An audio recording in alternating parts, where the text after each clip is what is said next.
আসসালামু আলাইকুম। Hello guys, আজকে একটু বের হইছিলাম।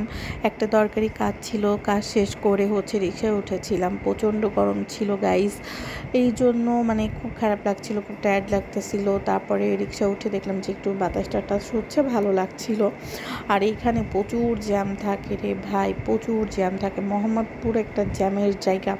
তো এইখানে তারপরও আমার কেন জানি না ভাল লাগে। আমি অনেক বছর ধরে আসি, যেহেতু আমার একটা সফট কর্নার আছে এই এলাকার প্রতি। তো আমরা ৩ রাস্তার মোড়ে যাচ্ছিলাম। তো আপনাদের দেখাবো আজকে সব থেকে কম দামে কোথায় বাজার পাওয়া যায়। আসলে যে পরিমাণে বাজারের দাম বাড়তেছে, আমাদের তো হাতের নাগালের বাইরে। তো আমরা যাচ্ছিলাম ৩ রাস্তার মোড় পর্যন্ত। এখানে একটা জায়গা আছে, এখানে নাকি আপনার জিনরা নাকি এটা করে রেখে গেছিলো। আমি জানি না কতটুকু সত্যি কথা, আপনারা জানাবেন। তো ৩ রাস্তার মোড়ে গিয়েছিলাম। এই জায়গাটা সব থেকে সস্তায় সবজি বিক্রি হয়, যেখানে বাইরে আপনার ৪০ টাকা, এখানে ২০ টাকা এরকম সবজি বিক্রি হয়, অনেক সস্তা। আমিও মাঝে মাঝে আসি।